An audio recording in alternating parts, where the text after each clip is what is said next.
Olá, gente. Bom dia, boa tarde, boa noite, né? Independente do horário que você me assista, vou te cumprimentando. Eu estou aqui à noite, né? Você sabe que durante essa pandemia nós não temos horário. Já gravei aqui pela madrugada, já gravei à noite, né? Não tem problema. O importante é a gente fazer nosso trabalho e vocês serem assistidos, né? Serem atendidos dentro da necessidade que nós temos, ok? Então, por isso eu peço, eu exijo, né? é, que vocês assistam, né? Porque dá trabalho, gente. Estou usando aqui um outro monitor, estou usando meu computador, né? Tem todo um trabalho de pesquisa, de planejamento. Não é simplesmente uma aula na internet, né?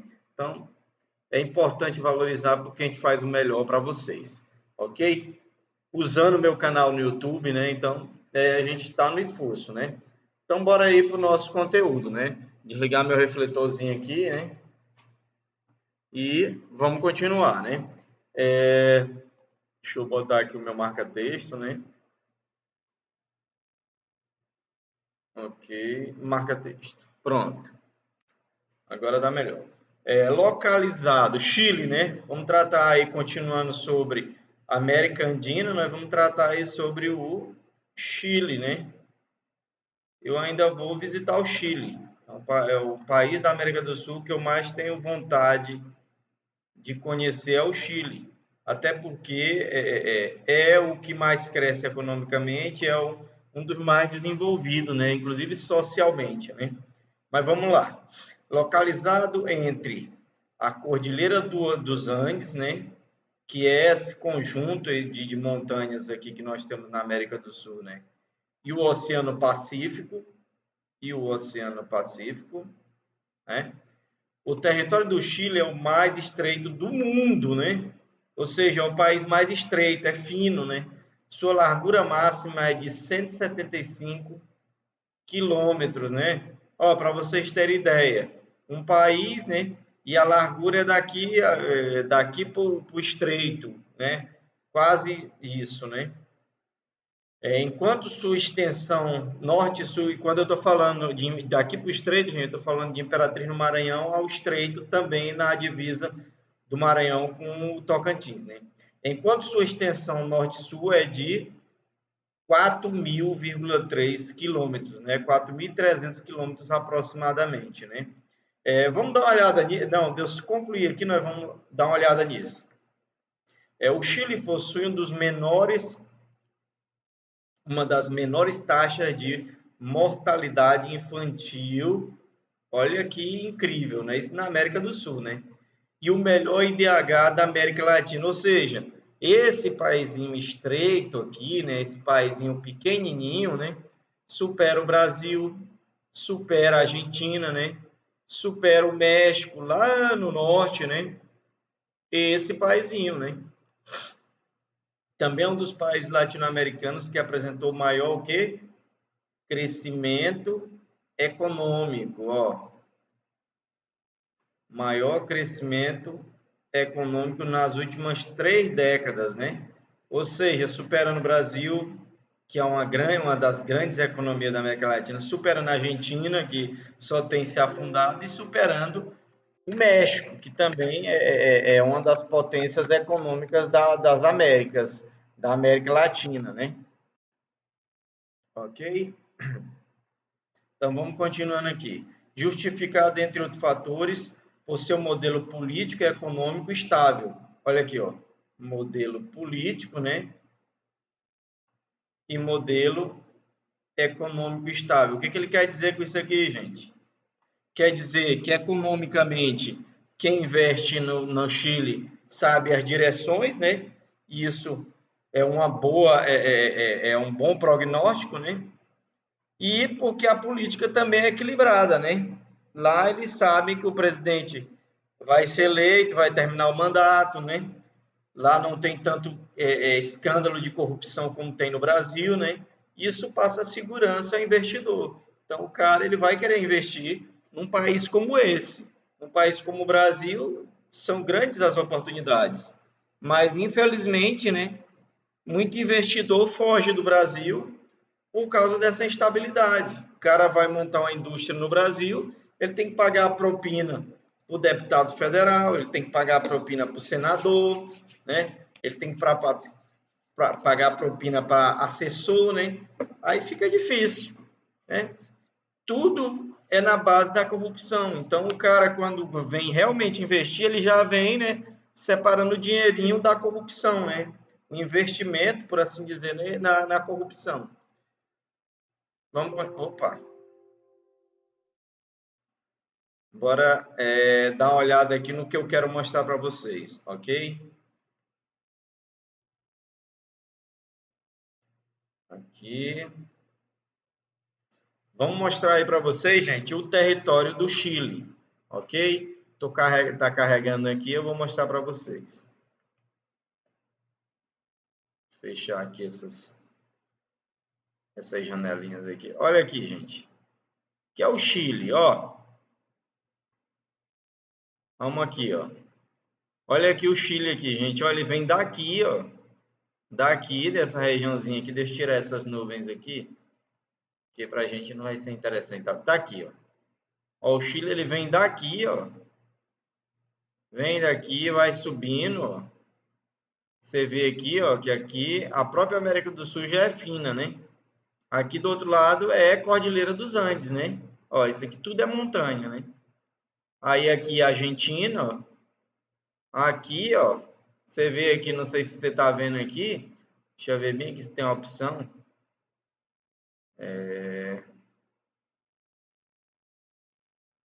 Aqui.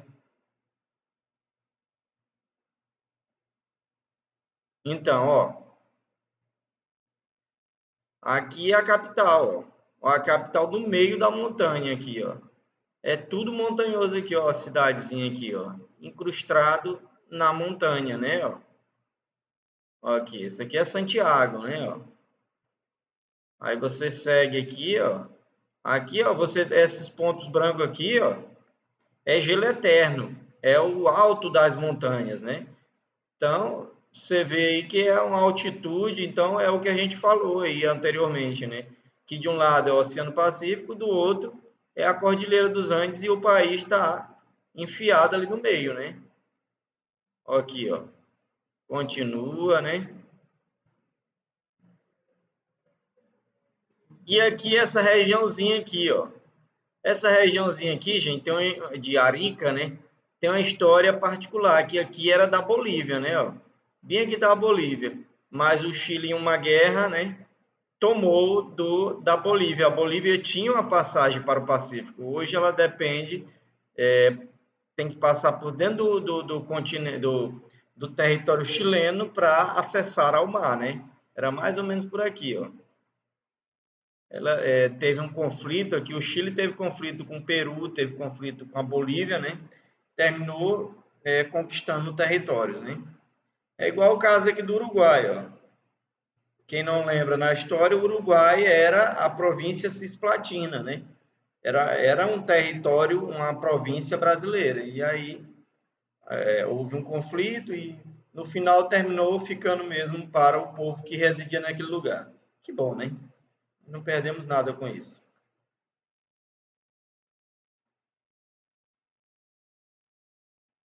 Ok, aí vamos continuando aqui. Deixa eu botar meu marca-texto. Pronto. Opa, pronto. A maior parte dos cerca de 18 milhões, né,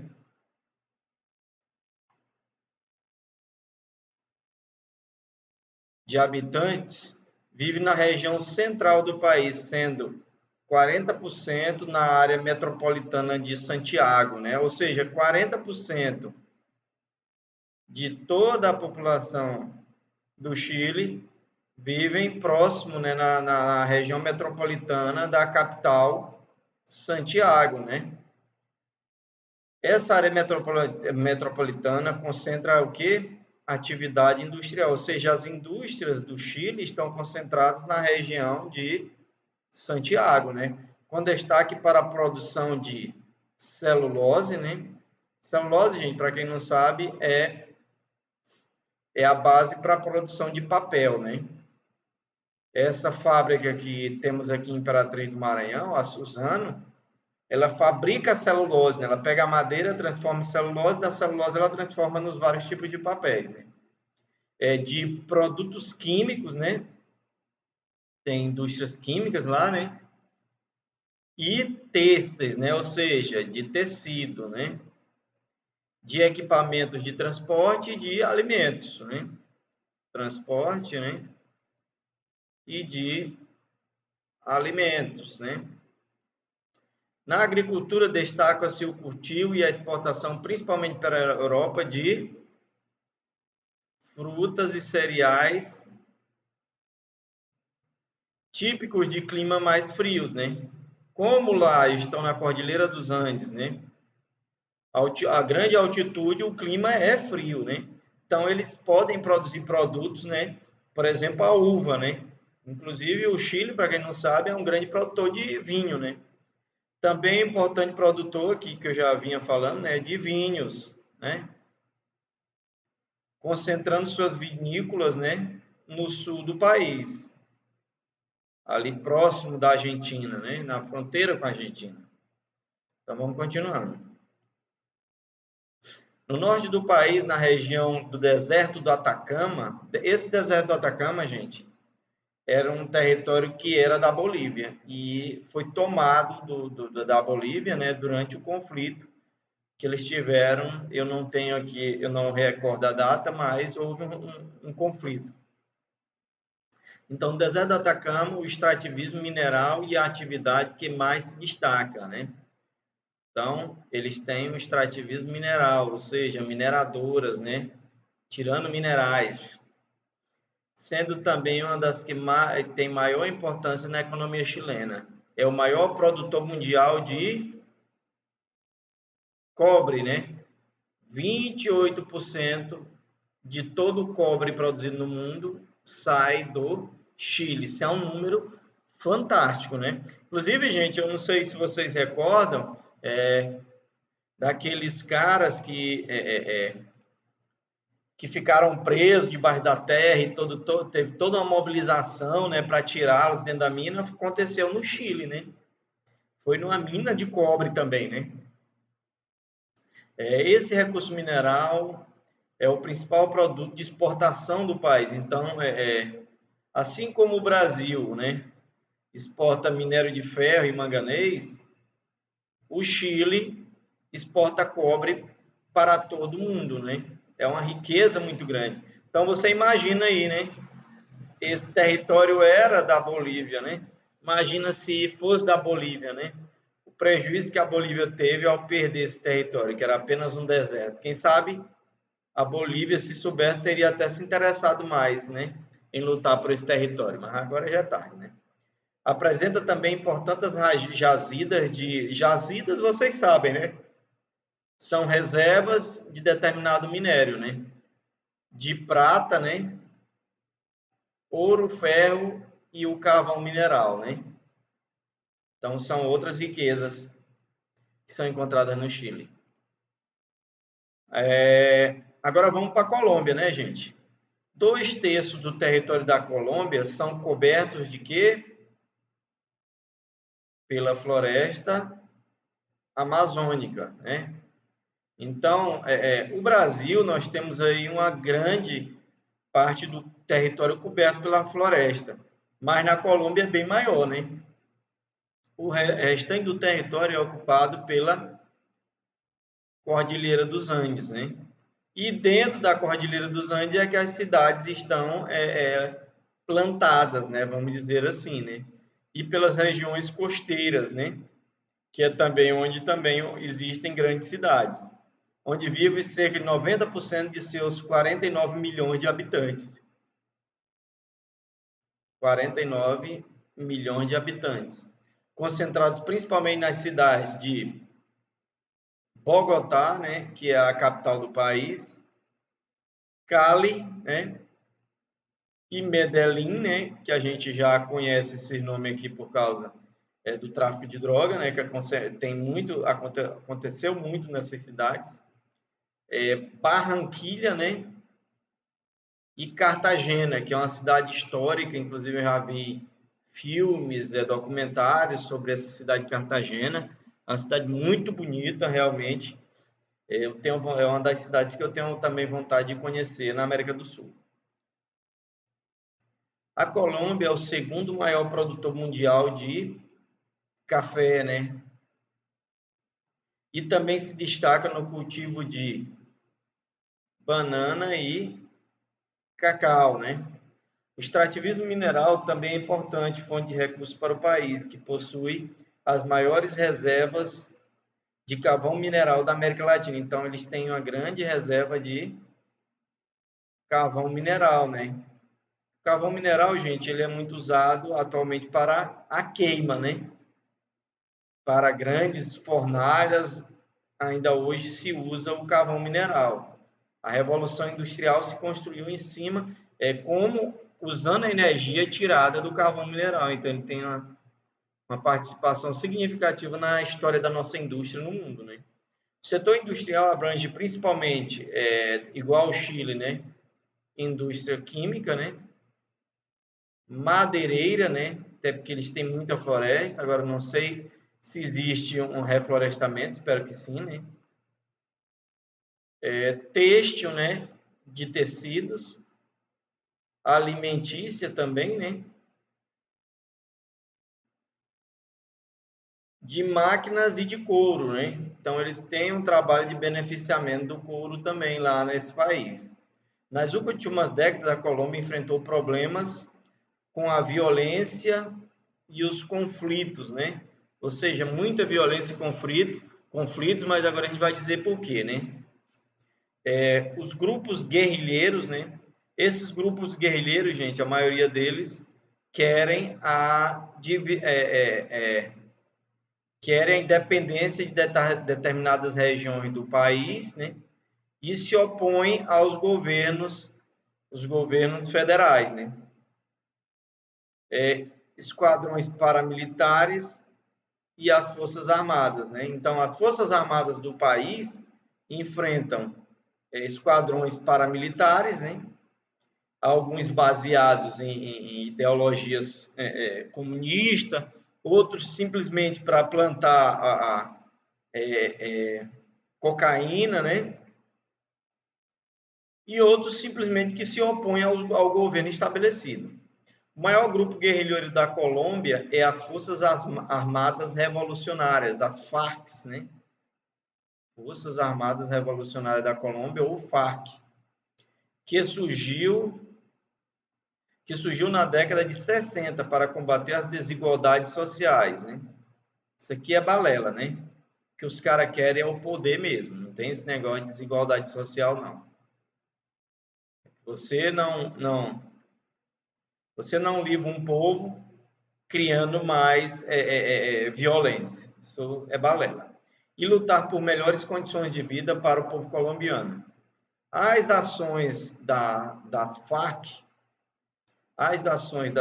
no entanto, sempre foram bastante violentas, com atentados a bombas, ataques armados, sequestros e assassinatos. Além disso, sua ação muitas vezes está associada ao narcotráfico, né? A maioria desses grupos, né, que eram revolucionários, hoje em dia estão em busca do lucro, né, do comércio e da produção da coca, né, para vender, né, para países, inclusive como os Estados Unidos, né, de forma ilegal. No final de 2016, o governo colombiano e as lideranças das Farc assinaram um acordo de paz com o objetivo de pôr fim aos confrontos. A partir disso, houve um desarmamento das Farc e sua transformação em um partido político, né?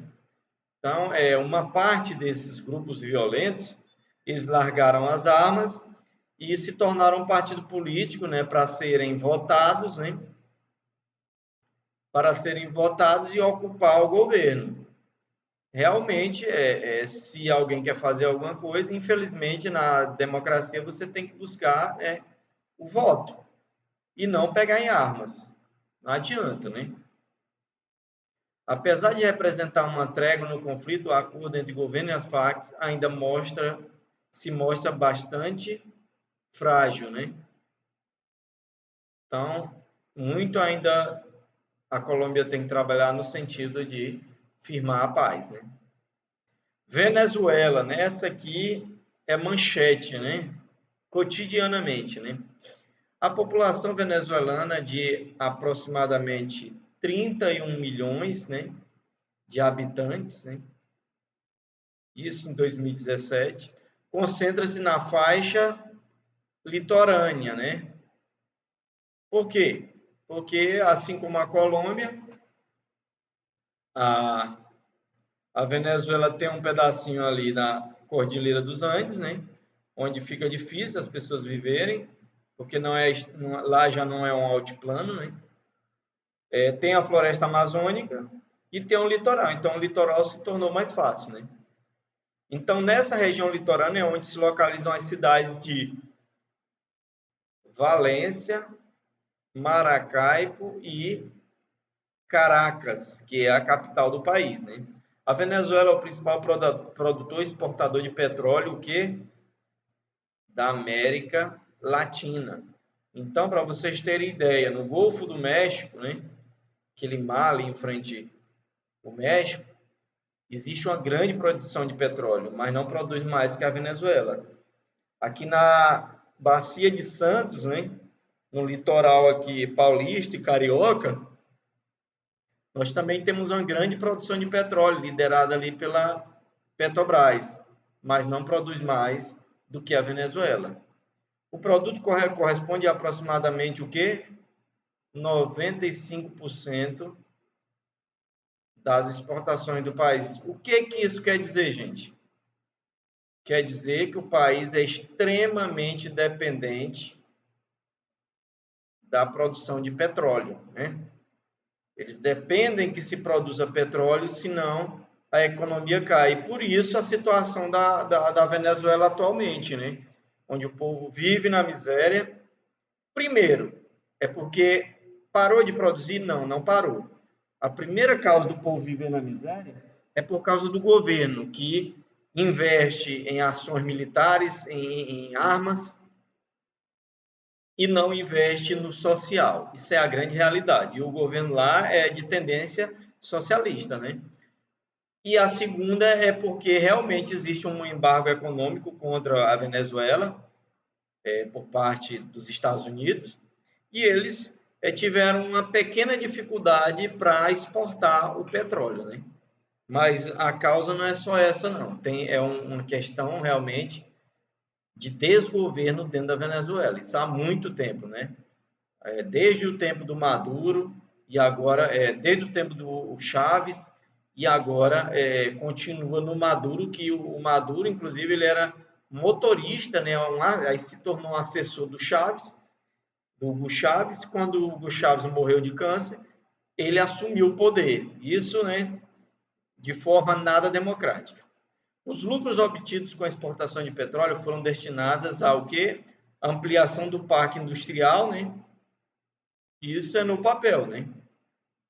Porque essa ampliação do parque industrial não está fazendo efeito. Se a gente está dizendo aqui que 95% das exportações é petróleo e existe um parque industrial e esse parque industrial não consegue ocupar 10% das exportações, então tem algum problema com esse parque industrial, né? E a melhoria da infraestrutura urbana, né? Aí se investiu um pouco em indústria, uma indústria sem resultado, se investiu na infraestrutura urbana. E o povo, e a comida, e o social, onde é que fica, né? Aí um socialista desse, né, tá precisando aprender muito, né? A renda gerada pelo petróleo é controlada pelo governo e distribuído de forma o quê? Desigual, né? Então o governo administra mal os recursos obtidos, né, com o petróleo. Não se investe na população, mas em compensação, quem participa do poder vive no luxo, né? Nós sabemos muitos relatos, inclusive no Brasil está recebendo muita gente da Venezuela, mas você não vê ninguém, um assessor do Maduro, você não vê os deputados, né, da Assembleia Constituinte formada por ele, você não vê ninguém do Judiciário da Venezuela, indo embora da Venezuela. Só sai o povão, né? Aqueles que não participam do poder. Isso é uma característica dos países socialistas. Sempre foi assim, né? Essa forma desigual contribui para um grande número de pessoas vivendo o quê? Na pobreza, né? E em condições precárias no país. Precaríssima, né? Para vocês terem ideia, em Caracas, na região de Caracas, eu estava conversando com um colega, né? Você quase não encontra cachorros, né? Por quê? Porque lá existe uma dificuldade muito grande de conseguir carne, né? E os cachorros por lá, o pessoal já deram fim neles, né? Você já sabe como, né? A partir de 1998, o então presidente, né? Eu já tinha falado dele, né? Hugo Chávez, né?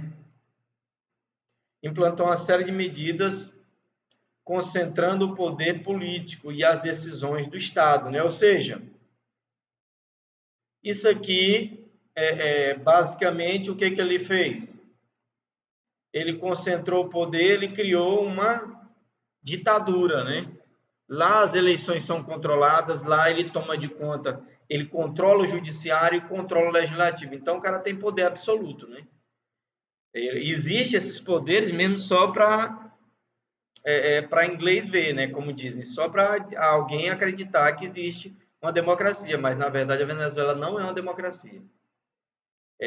O poder e as decisões do Estado estão todas nas mãos de quem? Do presidente. Primeiro, Hugo Chávez, e agora o Maduro, né?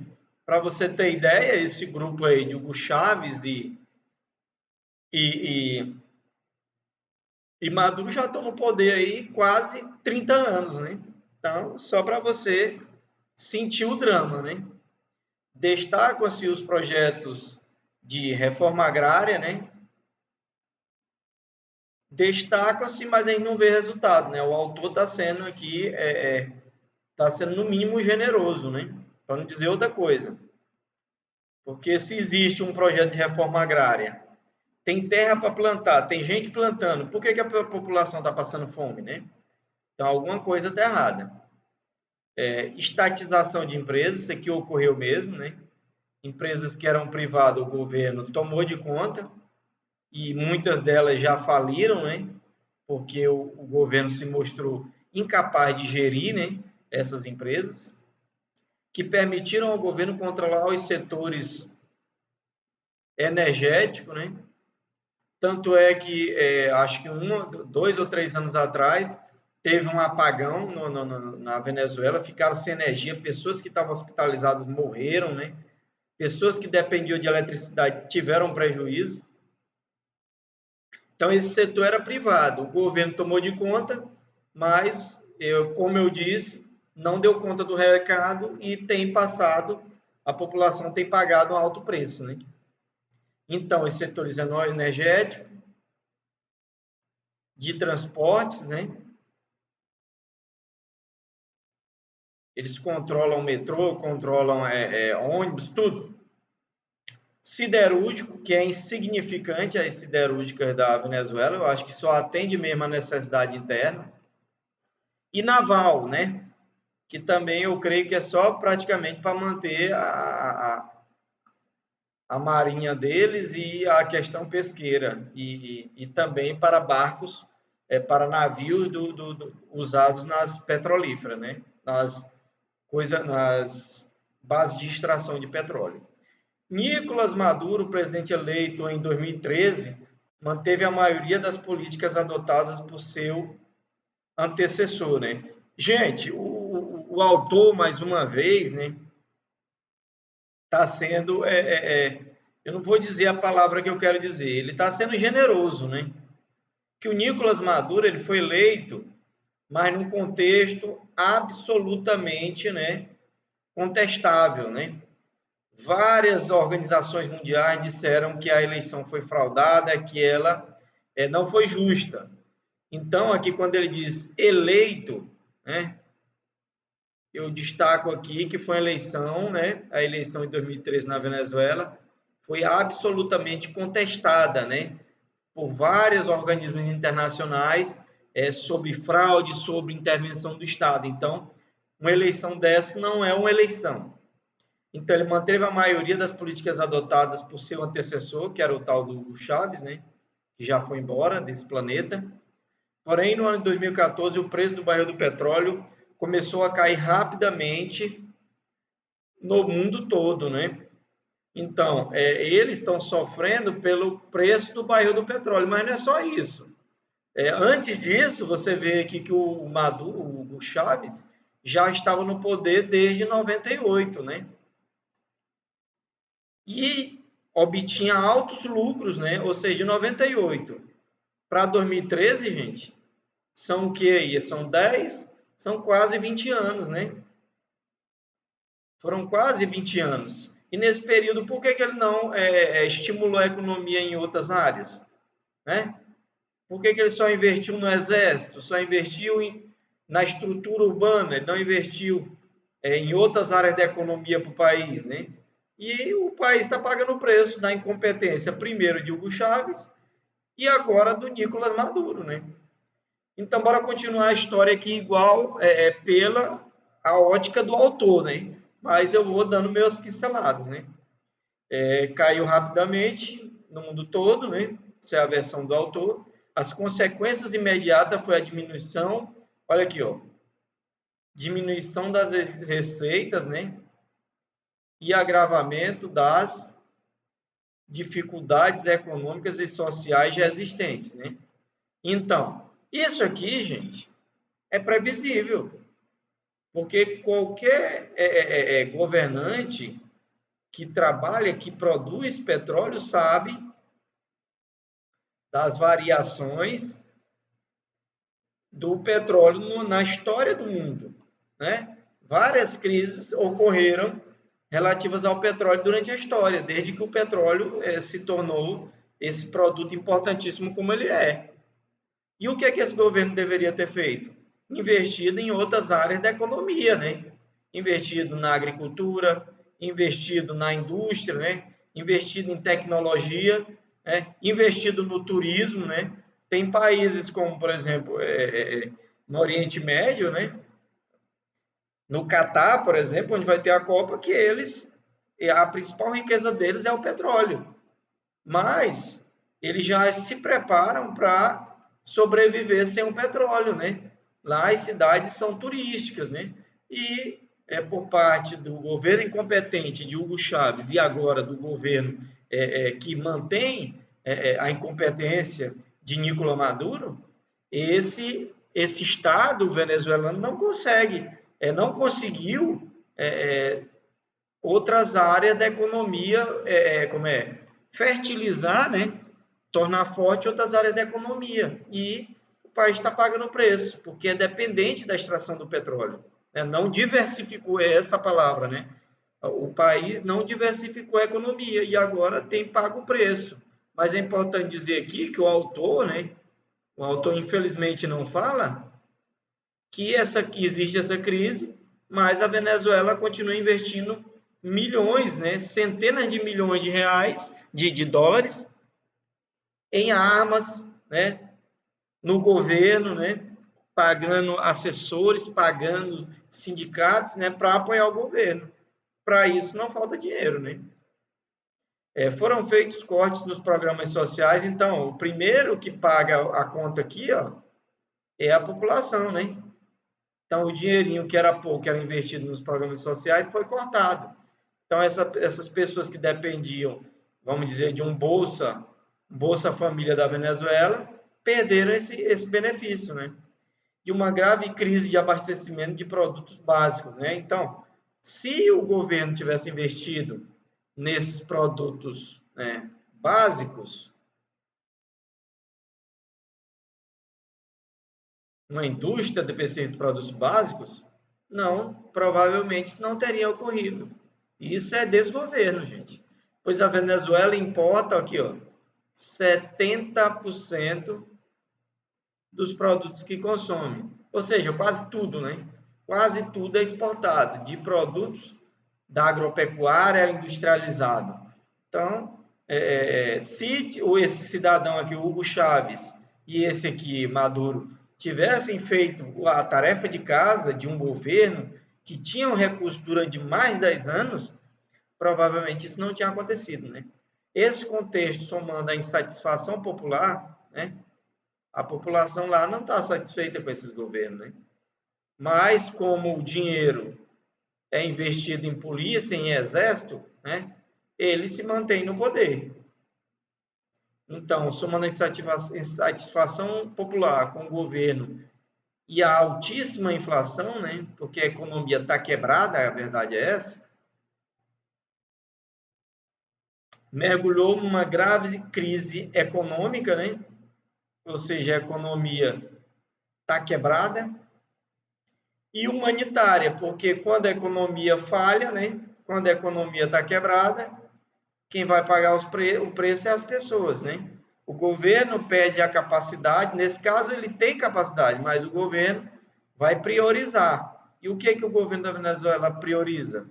É a área militar, né? E segurança, por quê? Porque é essa área que o mantém no poder. É o exército e as polícias, né? Aqui, né, é uma foto aí das pessoas procurando emprego, procurando comida, né? Peru, né? O território do Peru é dividido em 3 regiões, né? 3 regiões. Ah, gente, antes disso, bora olhar aqui vamos olhar aqui o território da Venezuela. Olha aqui a Venezuela, gente. Venezuela aqui, ó, ela ainda tem, né, uma influência aqui, né, de montanha, né, da Cordilheira dos Andes, ó. Você vê aqui que a pontinha, né, final da Cordilheira dos Andes ainda vem na Venezuela, né? Aqui você vê, né, grandes áreas de floresta, né, ó, grandes áreas de floresta. E aqui fica concentrada as cidades, né, ó, no litoral. Olha aqui, ó. Olha aqui Caracas, né, ó. Cidade de Caracas, você vê aqui, ó, que tem as montanhas aqui, ó, e a cidade aqui, né? Ela vai aqui, né? Tem uns lagos e vai até aqui no litoral, né? E aqui no litoral tem outra cidade aqui, ó. Aeroporto imenso aqui, né? Ó. Aqui as cidades estão concentradas no litoral. Ó. Tem outra cidade aqui, ó. Tá vendo aqui, né? Legal, né? Você vê aqui a floresta amazônica, ela encontra com o Pacífico, né? Ó, você vê que aqui é floresta amazônica, mas encontrando com o Oceano Pacífico, né? É algo que deve ser de uma beleza imensa, né? Tem uma ilhazinha aqui, ó, uma ilha vulcânica, né? Ilha Tortuga, né? Ilha Tartaruga, né? Legal, né? Tá aí. Aí agora nós vamos pro Peru, né? O Peru tá aqui, ó.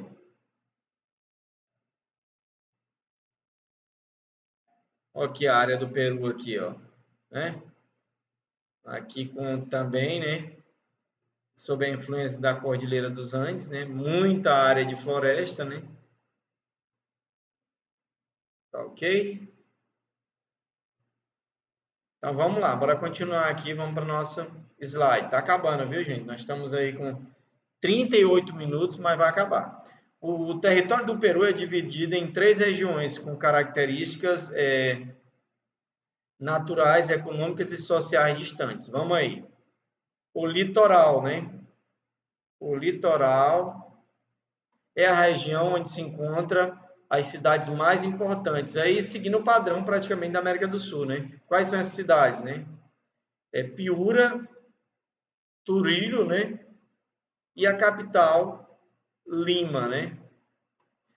Do país. É a cidade que concentra mais, essa é a capital do país, concentra parte de 32 milhões dos habitantes, né? Nessa região, as principais atividades econômicas são a agricultura, né, através do arroz, frutas e milho, né? E a pesca, né? Inclusive, gente, eu não sei se vocês sabem, mas tem um planeta que bem próximo, um dos planetas mais próximos do Sistema Solar, ele foi batizado de Lima, porque é um observatório na cidade de Lima que identificou ele, aí foi batizado de Lima. Então tem um planeta com o mesmo nome da capital do Peru, Lima, ok? Isso é só uma curiosidade, né? Então vamos lá, que a gente quer acabar, né? O altiplano andino é ocupado principalmente por indígenas, né? Que é aqueles que têm o segredo de sobreviver no altiplano. Por quê, gente? Porque no altiplano você tem dificuldade para respirar. E qual é o segredo dos indígenas que vivem no altiplano? É a folha da coca, que eles mastigam para conseguir respirar, né, adequadamente. A população da região enfrenta dificuldade de acesso à educação, né? Como se não fosse só lá, né? Os indígenas do Brasil também, né? Assistência médica, a mesma situação, né? E saneamento básico, né? Aqui, na verdade, não é só os indígenas, o brasileiro inteiro, né, vive sem saneamento básico.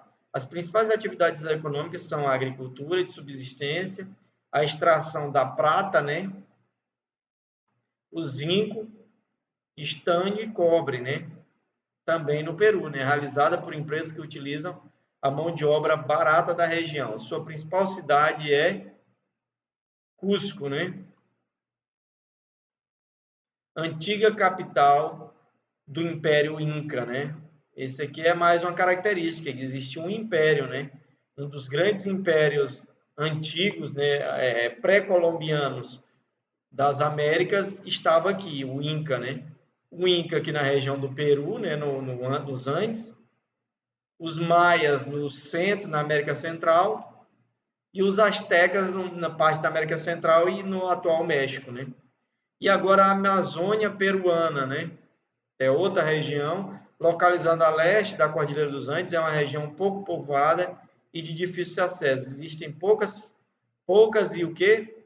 Pequenas cidades, cidades sem grande representação, sendo a principal Iquitos, né?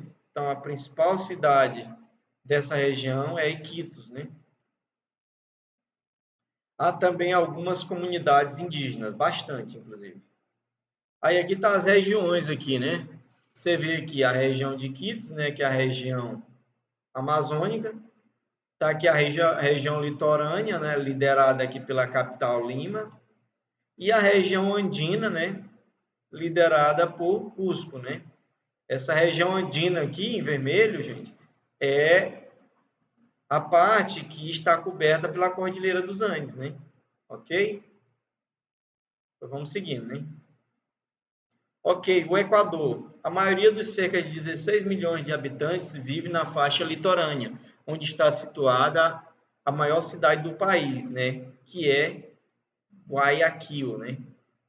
A maior cidade do país é Guayaquil, não é a capital.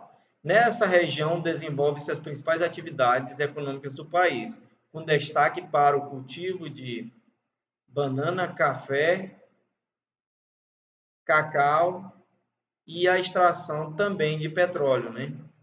A pesca também configura uma importante atividade econômica. A indústria não é muito desenvolvida, mas tem recebido nos últimos anos investimentos públicos no setor o quê? Petroquímico. Então, a indústria deles lá está se desenvolvendo no sentido de beneficiar o petróleo que eles produzem, né?